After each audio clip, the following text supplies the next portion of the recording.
10월 5일 목요일 하나님 말씀 잠언 3장 11절부터 26절까지 말씀입니다. 함께 같이 교독하겠습니다. 내 아들아, 여호와의 징계를 경히 여기지 말라. 그 꾸지람을 싫어하지 말라. 대저 여호와께서 그 사랑하는 자를 징계하시기를 마치 아비가 그 기뻐하는 아들을 징계함같이 하시느니라. 지혜를 얻은 자와 명철을 얻은 자는 복이 있나니 이는 지혜를 얻는 것이 은을 얻는 것보다 낫고 그 이익이 정금보다 나음이니라. 지혜는 진주보다 귀하니 내가 사모하는 모든 것으로도 이에 비교할 수 없도다. 그의 오른손에는 장수가 있고 그의 왼손에는 부귀가 있나니 그 길은 즐거운 길이요 그의 지름길은 다 평강이니라. 지혜는 그 얻은 자에게 생명나무라. 지혜를 가진 자는 복되도다. 여호와께서는 지혜로 땅에 털을 놓으셨으며 명철로 하늘을 견고히 세우셨고 그의 지식으로 깊은 바다를 갈라지게 하셨으며 공중에서 이슬이 내리게 하셨느니라. 내 아들아, 완전한 지혜와 근신을 지키고 이것들이 내 눈앞에 떠나지 말게 하라. 그리하면 그것이 내 영혼의 생명이 되며 내 목의 장식이 되리니 내가 내 길을 평안히 행하겠고 내 발이 거치지 아니하겠으며 내가 누울 때 두려워하지 아니하겠고 내가 누운즉 내 잠이 달리로다. 너는 갑작스러운 두려움에도 악인에게 닥치는 멸망도 두려워하지 말라. 대저 여호와는 내가 의지할 이시라. 내 발을 지켜 걸리지 않게 하시리라. 아멘. 이것은 하나님의 말씀입니다. 어제부터 잠언 3장을 저희가 함께 좀 살펴보고 있는데 자녀들에게 주는 인생의 교훈, 어떻게 살아야 하는지, 무엇을 선택해야 하는지, 어떤 태도를 가지고 있어야 하는지 어제 본문에서 5가지를 이야기했죠. 오늘 본문에서도 4가지 정도를 이야기하고 있는데 차례로 좀 살펴보고 우리에게 적용해 보도록 하겠습니다. 먼저 11절과 12절 같이 읽겠습니다. 시작. 내 아들아, 여호와의 징계를 경히 여기지 말라. 그 꾸지람을 싫어하지 말라. 대저 여호와께서 그 사랑하는 자를 징계하시기를 마치 아비가 그 기뻐하는 아들을 징계함같이 하시느니라. 첫 번째 솔로몬이 자녀들에게 오늘 본문에서 이야기하는 건 뭐냐면 고난을 보는 자세와 태도인 거죠. 우리는 보통 이렇게 생각을 하죠. 사랑하는 자녀가 힘든 일, 어려워하는 일을 왜 부모는 시키는 것인가? 잘못 생각하면 이렇게 되는 거죠. 나를 사랑하지 않아서 그런 것 아닌가? 혹은 내가 진짜 자녀가 아니라서 그런 것 아닌가? 이렇게 오해할 수 있는 거죠. 하지만 이제 우리가 바로 해석을 하고 바로 안다면 이런 거죠. 내 진짜 자녀이기 때문에 바르게 되었으면 좋겠는 것이고 내가 사랑하는 자녀이기 때문에 더 성장하고 성숙해서 더 넓고 깊은 사람이 되기를 원해서 사실은 내 자녀가 힘들어하는 일을 이겨내도록 우리가 옆에서 응원하고 그것을 함께 극복할 수 있도록 도와주시는 분이 부모잖아요. 11절과 12절에 이야기하는 게 그거예요. 사람들이 생각하기를 내가 하나님의 자녀라면, 하나님이 내 아버지시라면 이렇게 힘든데, 이렇게 어려운데, 이렇게 고난을 경험하고 있는데 왜 그냥 이것을 경험하게 두시는가? 이런 원망들을 사람들이 많이 하는 거죠. 그런데 그 고난에 대해서 다시 생각하라고 오늘 이 본문을 우리에게 알려줘요. 3가지 측면인데 첫 번째는 뭐냐 하면 여호와의 징계, 이게 당사자 입장에서는 고난인 거잖아요. 그런데 그 고난을 여호와의 징계라고 표현했는데 이 징계를 우리말로 가장 적합하게 번역을 하면 훈련이라는 뜻이에요. 그러니까 의도와 목적과 목표 없이 주어지는 아픔이 아니라 의도가 있고 목적이 있고 목표가 있는 어려움. 그래서 반복해서 그 일을 하게 되어서 일정한 수준에 이르게 되면 더 이상 그것이 어려움이 되지 않고 목표했던 것을 이루고 또 목적했던 것을 달성할 수 있는 훈련이다라는 거죠. 고난을 고난으로 보지 말고 고난을 훈련으로 보라. 이렇게 이야기하는 거예요. 왜 이 고난을 훈련으로 보라고 이야기했는가? 이유가 세 가지가 있는데 첫 번째는 자녀이기 때문에 하나님께서 너에게 고난을 주시는 것이 아니라 고난을 통해서 너를 훈련시켜 가는 것이다. 이렇게 이야기를 하고요. 두 번째는 뭐냐 하면 관심이 있기 때문에 너에게 고난을 통해서 훈련시키는 것이다. 그 사랑의 반대말이 무관심이라고 하잖아요. 그러니까 내가 사랑하지 않으면 그가 어떻게 되든지 아무 관심이 없는 거죠. 그런데 사랑하게 되면 관심이 있기 때문에 성장하고 성숙하는데 관심을 갖게 되죠. 성장하고 성숙시키기 위해서 하나님이 무엇을 허락하시냐면 고난이라는 훈련을 너에게 허락하신다. 이거예요. 마지막 세 번째는 뭐냐면 목표가 있는 거죠. 뭐냐면 그 아비가 기뻐하는 아들. 그러니까 아버지가 보실 때 기뻐할 수 있는 자녀의 수준을 하나님께서 만들기를 원하시는 거죠. 그래서 성장하고 성숙해서 더 깊고 더 넓은 사람이 되어서 어제 본문에 봤던 것처럼 시간이 지나면 지날수록 하나님을 잘 보여주고 하나님을 생각나게 할 수 있는 신앙의 값을 할 수 있는 사람으로 하나님께서 우리를 성장시키고 성숙시키기 위한 목표가 있다는 거죠. 그래서 고난은 이유 없이 주어지는 것이 아니다. 고난이 있다는 것, 다시 말하면 이제 훈련이죠. 인생을 살아가면서 내가 느끼는 어려움을 느낄 수 있고, 그만하고 싶다. 피하고 싶다. 왜 하나님은 아무것도 안 하고 그냥 두시는가? 라는 생각과 느낌과 감정을 가질 수 있는 그 순간에 우리가 그 상황을 극복하고 그 상황 속에서 나 자신을 극복하는 사람 되게 하기 위해 우리가 그 순간을 다시 볼 필요가 있는데 어떻게 다시 봐야 하냐면 내가 하나님의 자녀이기 때문에 하나님께서 훈련하고 계시는구나. 하나님이 나에게 관심이 있으시기 때문에 하나님이 나에게 가지고 계시는 목표와 목적이 있으시기 때문에 하나님이 나에게 이 고난과 훈련을 허락하시는구나. 이렇게 생각하라는 거죠. 이렇게 생각할 때 우리에게 생기는 게 뭐냐 하면 하나님에 대해 실망하지 않을 수 있고요. 하나님을 향한 믿음이 흔들리지 않을 수 있는 거죠. 우리가 지난 9월 달에 히브리서를 계속 봤잖아요. 그러니까 현실에 계속되는 고난 때문에 믿음이 흔들리는 사람들에 대한 이야기를 했잖아요. 히브리서가 내놓은 솔루션은 현실의 고난을 없애주면 믿음이 흔들리는 것이 멈출 것 같아서 우리는 기도로 현실의 고난을 없애려고 하는데 히브리서가 준 솔루션은 그것이 아니었죠.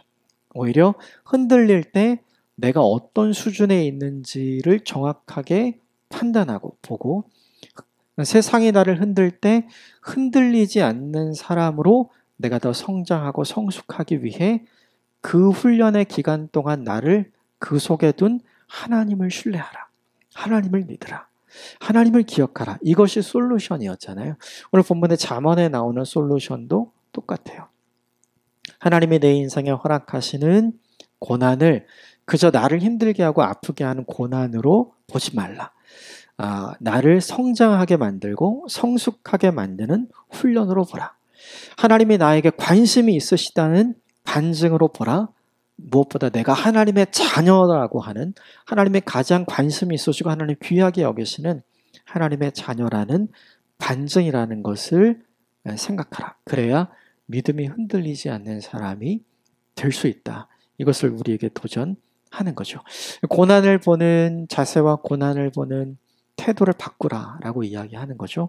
이것을 우리에게 좀 적용했으면 좋겠습니다. 우리도 히브리서의 수신자들처럼 현실의 고난 앞에서 많이 흔들리고 오늘 본문에 하나님께서 주시는 고난이라는 훈련 때문에 우리도 많이 흔들리잖아요. 근데 그때 우리가 기억하고 회복해야 될 것은 뭐냐 하면 내가 하나님의 자녀이기 때문에 하나님이 나에게 관심이 있으시기 때문에 하나님의 목표와 목적이 있으시기 때문에 고난이라는 훈련을 나에게 허락하신 거구나 라는 인식을 가지고 그 하나님을 더 신뢰하고 고난을 극복해가고 고난을 이겨나가는 하나님의 사람이 되시기를 주님의 이름으로 축복합니다. 두 번째 내용은 13절과 13절부터 15절까지 나옵니다. 13절부터 15절 같이 읽겠습니다. 시작. 지혜를 얻은 자와 명철을 얻은 자는 복이 있나니 이는 지혜를 얻는 것이 은을 얻는 것보다 낫고 그 이익이 정금보다 나음이니라. 지혜는 진주보다 귀하니 내가 사모하는 모든 것으로 이에 비교할 수 없도다. 은금이 많으면 지혜, 즉 하나님 말씀 혹은 하나님, 이게 필요할까요? 인생을 살아가면서 우리가 언제 하나님 말씀이 가장 필요하고 하나님이 언제 가장 필요한가? 내가 힘들고 어려울 때잖아요. 그런데 뭐냐 하면 인생을 살아가면서 은금이 많아서 돈으로 그것을 다 해결할 수 있으면 그러면 하나님의 말씀이 필요 없고 하나님이 필요 없게 되잖아요. 그런데 문제가 하나 있어요. 인생을 살아가는 우리에게 은금으로 모든 것을 다 해결할 수는 없다는 거죠. 솔로몬은 인간 역사에서 가장 많은 것을 소유했던 사람이고 가장 많은 것을 누렸던 사람이죠. 그런데 그가 전도서에서 고백을 하죠. 그가 누리고 그가 가졌던 모든 것이 헛되고 헛되고 헛되고 헛되다. 이렇게 계속해서 이야기를 하죠. 하나님이 없으면 그 모든 것이 헛되다는 거죠. 그러니까 그가 인생을 살아가면서 뼈저리게 깨달은 게 뭐냐 하면 하나님 없이 돈으로 해결할 수 있는 상황이 그에게 있었어요. 그런데 그렇게 살아보니까 내게 남는 것이 뭐냐 하면 허무함이더라. 이 이야기는 뭐냐 하면 하나님이 있어야만 해결되는 것이 있다는 거죠. 생각을 좀 해보면 은금이 많으면 삶을 편하게는 살 수 있어요. 네. 그런데 은금이 많으면 반대급부로 평강은 없습니다. 평안은 없어요. 은금이 많은 것 때문에 불안하고 또 이것을 빼앗길까봐 또 그것을 빼앗아가는 누군가가 나를 해할까봐 우리에게 찾아오는 불안함이 있다고 솔로몬은 이야기하거든요. 그러니까 은금이 많으면 삶이 편해질 수는 있지만 그의 삶의 질을 결정하는 평안함과 평강을 만들지는 못한다는 걸 본인 스스로가 깨닫고 알았던 거죠. 또 하나는 은금이 많으면 이 땅의 삶을 사는 동안은 가난이나 질병으로부터 구원을 얻을 수 있어요. 돈으로 해결할 수 있으니까요. 그런데 가장 큰 문제는 우리의 삶이 이 땅에서만 있는 게 아니라는 걸 솔로몬이 안단 말이죠. 이 땅의 삶 다음의 삶이 있다는 걸 솔로몬이 알잖아요. 근데 중요한 건 이 땅의 삶 너머의 다음의 삶을 은금으로 해결할 수 없다는 걸 그가 뼈저리게 느낀 거죠. 은금으로 다음 생애의 구원을 살 수는 없잖아요. 하나님의 마음에 살 수도 없고 하나님의 사랑을 살 수도 없고 하나님의 은혜를 은금으로 살 수 없잖아요. 그러니까 솔로몬이 많은 은금을 가지고 살아가면서 깨달은 게 뭐냐 하면 은금이 있으면 편리하기는 하다. 편하기는 하다. 그러나 그것이 솔루션이 될 수는 없다. 왜냐하면 우리의 인생은 지금의 생애뿐만 아니라 지금 생애 너머의 다음 생애가 있기 때문인 거죠. 그러므로 무엇보다 중요한 게 현재의 삶을 살아갈 때 필요한 은금을 얻는 것 중요하지만 현재의 삶을 넘어서 다음 생애를 살아갈 때 필요한 것은 은금이 아니라는 걸 솔로몬이 아는 거죠. 다음 생애를 살아갈 때 우리에게 필요한 건 뭐냐 하면 은금이 아니라 하나님의 말씀이 중요하다는 걸 아는 거죠. 이걸 정리하면 이렇게 되는 것 같아요. 현재의 삶을 위해 영원한 삶을 바꾸지 말아라. 현재의 삶을 위해 필요한 은금을 인생의 최대 목적으로 삼아서 살지 말고 이것보다 훨씬 더 비교할 수 없이 영원한 인생을 살게 될 그 나라와 하나님을 꿈꾸며 하나님과 현재 은금을 바꾸지 않는 인생을 사는 것이 더 지혜로운 인생이고 그것이 더 큰 우리에게 유익이다. 이것은 비교할 수가 없다는 게 솔로몬이 오늘 우리에게 가르쳐 주는 거죠. 우리의 인생의 현재뿐이라면, 이 현실뿐이라면 어쩌면 은금이 풍부한 인생을 사는 것이 우리에게 좋을지 몰라요. 그런데 우리의 인생은 현재뿐만 아니라 현재를 넘어서 영원에 가 있잖아요. 이 영원의 관점에서 바라보는 우리의 인생에 궁극적으로 더 좋은 것은 현실에서 은금이 풍부한 인생을 사는 것보다 이 영원을 준비해 주시는 하나님을 아는 지식, 하나님을 아는 지혜, 하나님을 믿는 그 믿음이 있는 것이 우리에게 훨씬 더 유익하다는 거죠. 그러므로 이 본문 13절부터 15절까지를 좀 정리를 하면 이것인 것 같아요. 우리의 인생이 지금뿐만 아니라 다음이 있음을 기억해라. 그래서 지금의 인생에 올인하지 말라. 다음의 인생이 있음을 기억하고 이 다음의 인생을 준비할 수 있는 하나님의 말씀을 가슴에 품고 사는 것이 우리에게 훨씬 더 유익하다. 그래서 은금보다 이 땅을 살아가는 동안 하나님을 아는 지식을 얻는 것, 하나님을 아는 지혜를 얻는 것, 하나님을 향한 믿음을 갖는 것이 우리에게 훨씬 더 유익하다. 본문이 우리에게 이렇게 도전하고 이야기하죠. 이것을 잊지 않는 저와 여러분이 되었으면 좋겠어요. 히브리서가 이야기하듯 장래의 영원한 더 나은 소유를 하나님께서 주실 것이기 때문에 현재와 그것을 절대로 바꾸지 말라 이렇게 도전하잖아요. 오늘 솔로몬도 똑같은 이야기를 합니다.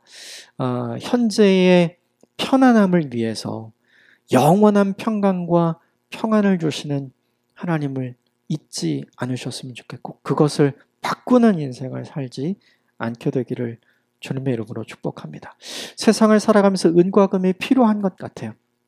그러나 그것과 영원한 하나님의 나라를 바꾸지 말고 영원히 하나님께서 우리에게 주실 상급과 바꾸지 않았으면 좋겠습니다. 세 번째 메시지는 16절부터 18절까지 있습니다. 16절부터 18절 같이 읽겠습니다. 시작. 그의 오른손에는 장수가 있고 그의 왼손에는 부귀가 있나니 그 길은 즐거운 길이요 그 지름길은 다 평강이니라. 지혜는 그 얻은 자에게 생명나무라. 지혜를 가진 자는 복되도다. 오늘 본문에 하나님의 오른손에는 장수가 있고 하나님의 왼손에는 부귀가 있다. 이렇게 이야기를 하시죠. 근데 우리가 생각해 봐야 될 거는 하나님이 주시는 거에 집중해서 그것이 목적이라서 하나님을 믿는 사람이라면 하나님이 그걸 왜 모르겠어요. 그러니까 하나님이 주실 수 있는 것, 하나님 손에 있는 것이 목적이라서 하나님을 믿는 사람이라면 그 사람은 하나님을 사랑하는 사람이기보다는 하나님을 믿는 사람이라기 하기보다는 하나님을 이용하려는 사람에 가까워지죠. 하나님은 속지 않는 분이잖아요. 그러므로 이 본문이 우리에게 알려주는 바는 무엇이냐면 장수와 부귀를 보고 그것으로 목적을 삼는 사람이라면 하나님을 이용하는 사람이 되지만 그것이 아니라 하나님을 사랑하고 장수와 부귀의 주인 되시는 이것을 주기도 하시고 이것을 가져도 가시는 주권을 가지신 그 하나님을 내 인생의 목적으로 삼으면 그 하나님을 믿는 인생의 길에서 우리가 경험하게 될 게 무엇이냐면 인생의 장수함이고 인생의 부귀함이니 그 길이 우리에게 다 평강의 길이 될 것이고 즐거운 길이 될 것이다. 이렇게 이야기를 해주는 거죠. 그 평강과 즐거운 길을 오늘 솔로몬이 갔으면 하는 마음으로 이 이야기를 해주는 거죠. 그러므로 중요한 건 이 본문에서 중요한 건 뭐냐 하면 하나님을 인생의 목적으로 삼을 것인가 아니면 하나님 손에서 우리가 얻을 수 있는 것을 목적으로 하는 사람이 될 것인가. 그러니까 후자가 아니라 전자가 되어야 한다는 거죠. 그 전자가 되는 사람에게 하나님이 주시는 복이 있는데 그게 뭐냐 하면 18절에 나오는 생명나무. 그 하나님을 믿는 지혜, 그 하나님을 믿는 믿음, 그 하나님을 소유한 자는 이 하나님이 그에게 생명나무가 된다는 거예요. 그래서 이 지혜를 가진 자는 복되도다 이야기했는데 이 본문에 가진 자라고 되어 있는 게 뭐냐 하면 붙어있는 자, 붙드는 자라는 뜻이에요. 다시 말하면 하나님을 붙드는 자에게 하나님께서 그를 복되게 하신다는 건데 구체적으로 복되게 한다는 게 무엇일까를 생각을 해보면 나무는 열매를 맺잖아요. 그러니까 나무에 붙어있는 가지인 우리에게 무엇이 맺히냐면 나무가 맺는 열매가 맺히잖아요. 그것이 우리에게 복되다라고 이 본문이 우리에게 이야기를 하는 거죠. 내가 맺을 수 없는 열매잖아요. 생각해보면 나무가 열매를 맺는 것이지 가지가 열매를 맺는 게 아니잖아요. 그러니까 나무가 열매를 맺는데 가지에 그 열매가 맺히는 거잖아요. 그것이 우리에게 복되다라는 라고 이 본문이 우리에게 이야기를 하는 거죠. 우리가 하나님을 인생의 목적으로 삼을 때 세상의 은금이 아니라 영원한 생명을 우리에게 허락하시고 영원한 평강을 허락하시고 영원한 평안을 허락하시는 그 하나님을 우리의 인생의 목적으로 삼을 때 오늘 본문에 있는 장수와 북이라는 인생의 열매가 우리에게 열릴 것이다. 이것을 이야기하는 거죠. 그러므로 그 길을 가는 자는 즐거운 길이 될 것이고 그 길을 가는 자는 평강의 길을 걷는 자와 같이 될 것이다. 이렇게 이야기를 하죠. 어제 본문에도 함께 나눴지만 인간이 살아가면서 관심을 갖는 두 가지 영역이 있다고 했죠. 첫 번째 뭐냐면 장수의 길, 두 번째 뭐냐면 부귀의 길. 그래서 편안하게 사는 거죠. 그런데 인간이 추구하는 이 방법 다 한계가 있잖아요. 그래서 잠깐 동안 즐거움이 될 수는 있지만 그것이 영원한 즐거움이 될 수는 없는 것이 인간이 추구하는 장수와 부귀의 길의 한계죠. 그런데 오늘 본문에는 그것을 우리에게 열매로 허락하시는 하나님을 붙드는 인생을 살면 그것이 우리에게 영원토록 열매가 되어 맺혀지는 인생을 살 거라고 이야기를 하니까 오늘 본문에 그것이 우리가 훨씬 더 복되고 좋은 길이라는 걸 알려주는 거죠. 어제와 동일한 메시지를 우리에게 이 본문 16절부터 18절까지가 하는 것 같아요. 하나님 주머니를 탐하지 말고 하나님을 사랑하는 인생을 살라. 그리하면 그 하나님께서 인간이 바라고 소원하고 원했던 이 장수와 북이라는 것을 그의 인생을 살아가면서 경험하게 해주신다. 그리고 이 땅에 장수와 북의 삶을 넘어서서 영원한 삶을 하나님께서 허락해 주심으로 그 길이 즐거운 길이 되고 그 길이 복된 길이 되게 하여 주신다. 이것을 우리에게 도전하죠. 잠시 잠깐 누릴 세상의 것보다 영원히 누릴 것을 기억하면서 하나님을 의지하고 하나님께 붙어있는 오늘 본문에 지혜를 가진 자가 되는 하나님의 사람이 되시기를 주님의 이름으로 축복합니다. 마지막은 19절부터 마지막 26절까지 되어 있어요. 19절부터 20절까지의 내용은 뭐냐면 세상을 말씀으로 지으시고 세상을 말씀으로 운행하시는 하나님에 대한 이야기가 나오고요. 21절에는 그 하나님이 우리에게 말씀으로 세상을 지으시고 말씀으로 세상을 운행해 가시는 그 말씀을 우리의 가슴에 품고 그 말씀에서 떠나지 말게 하라. 이렇게 이야기를 합니다. 21절 같이 읽겠습니다. 시작. 내 아들아 완전한 지혜와 근신을 지키고 이것들을 내 눈앞에서 떠나게 하지 말라. 세상을 말씀으로 시작하게 하시고 사람이 알지 못하는 방법으로 말씀으로 세상을 운행해 가시고 지금도 보존하고 유지하고 계시는 그 하나님의 말씀을 지키고 그 말씀 앞에서 떠나지 말라. 이렇게 이야기했어요. 떠나지 않으면 어떤 일이 생기는가를 네 가지로 이야기를 합니다. 그게 22절부터 24절까지예요. 22절부터 24절 같이 읽겠습니다. 시작. 그리하면 그것이 내 영혼의 생명이 되며 내 목의 장식이 되리니 내가 내 길을 평안히 가겠고 내 발이 거치지 아니하겠으며 내가 누울 때에 두려워하지 아니하겠고 내가 누운즉 내 잠이 달리로다. 네 가지를 얘기하는데 첫 번째는 뭐냐면 너의 영혼의 생명이 되시며 너의 영혼이 살아나게 될 것이며 이게 첫 번째. 하나님의 말씀을 붙드는 자에게 일어나는 일이 뭐냐면 그의 영혼이 소생하게 되는 것. 근심에 빠져있던 사람이 근심을 벗어나게 되는 것. 낙심에 빠져있던 사람이 낙심을 벗어나게 되는 것. 절망에 빠져있던 사람이 소망과 희망으로 다시 살아나게 되는 것. 침체 가운데 있던 사람이 다시 하나님 주신 부흥을 경험하는 것. 이걸 얘기하는 거고요. 두 번째는 뭐냐면 내 목에 장식이 되리니 너의 삶에 귀하게 되는 것. 장식은 돋보이는 게 되는 거잖아요. 말씀을 붙드는 사람을 하나님께서 세상 가운데 돋보이는 인생이 되게 하실 것이다. 어제 본문에 의하면 하나님의 말씀을 붙드는 자를 하나님께서 높이시겠다고 이야기했잖아요. 그 이야기의 반복이죠. 세 번째는 23절에 보면 험한 인생의 길에도 두려움이 없고 담대함과 평안함이 있는 인생의 길을 가게 할 것이다. 이건 뭐냐 하면 하나님께서 하나님의 말씀을 가진 자에게 그 인생의 장애물이나 두려움이나 고난이 없는 인생을 허락하실 것이다.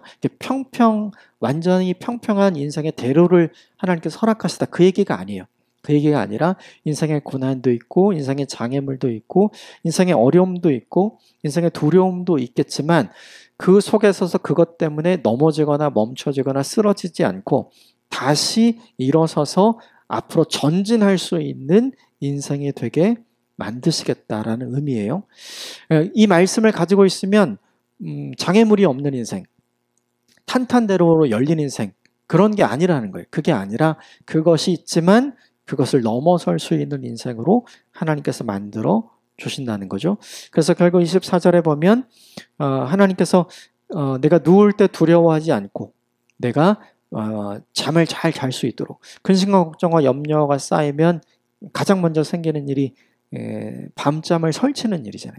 잠을 편안하게 잘 수가 없잖아요. 이게 뭐냐면 근심과 걱정과 염려가 없는 삶이 아니라 그럼에도 불구하고 하나님이 계시기 때문에 하나님이 그 근심과 걱정과 염려의 솔루션이 될 것이기 때문에 그 하나님을 믿고 그 하나님이 주시는 자신감을 가지고 고난을 더 이상 고난으로 여기지 않고 인생의 장애를 더 이상 인생의 장애물로 여기지 않는 하나님의 사람으로 살게 될 것이다. 이렇게 이야기를 하는 거죠.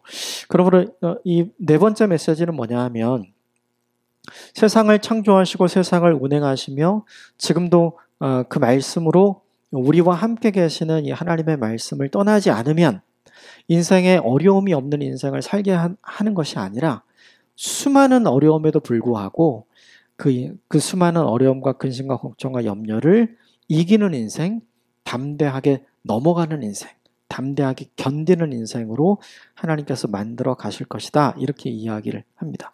그리고 그 결론으로 이렇게 얘기해요. 25절, 26절 같이 읽겠습니다. 시작. 너는 갑작스러운 두려움도 악인에게 닥치는 멸망도 두려워하지 말라. 대저 여호와는 내가 의지할 이시라. 내 발을 지켜 걸리지 않게 하시리라. 두려움과 근심과 염려와 재앙이 없는 인생이 아니라 그것이 있어도 괜찮은 인생, 그것이 있어도 넘어지지 않는 인생, 그것이 있어도 두렵지 않은 인생, 그것이 있어도 하나님께서 지켜주시는 인생으로 우리가 살아가게 될 것이다. 이렇게 우리에게 도전하고 이야기를 합니다. 오늘 본문에서 네 가지를 좀 함께 나눴는데 정리를 좀 해보면 이렇습니다. 고난을 해석하는 새로운 관점을 가지라는 거죠. 고난은 징계가 아니라 고난 훈련이라는 거예요. 내가 자녀이기 때문에 주님께서 내게 관심이 있기 때문에 주님께서 목표가 있기 때문에 내게 주시는 거라는 거죠. 고난 때문에 낙심하고 원망하지 말고 오히려 더 힘을 내어서 살아라. 이렇게 도전하고요. 두 번째는 뭐냐면 이 세상을 살아갈 때 필요한 은금과 영원을 살기 위해 필요한 하나님을 절대 바꾸지 말아라. 우리에게 필요한 것은 이 세상에서 살 때 필요한 은금도 필요하지만 영원을 살기 위해 우리가 준비해야 할 믿음도 필요하고 말씀도 필요하다는 거죠. 은금과 하나님을 절대로 바꾸지 말라. 이것이 두 번째 메시지. 세 번째 메시지는 뭐냐 하면 하나님과 함께 동행하는 그 길, 하나님을 인생의 목적으로 삼고 살아가는 자에게 그 인생을 살아가면서 하나님을 붙드는 자에게 하나님께서 열매로 허락해 주시는 장수도 있고 부귀함도 있다. 그럴 때 하나님께서 우리에게 인생의 길을 즐거운 길이 되게 하여 주시고 또 하나님께서 우리의 인생의 길을 평강의 길이 되게 하여 주신다. 하나님 주머니를 탐하지 말고 하나님을 열망하는 삶을 살라. 이게 세 번째 메시지였고요.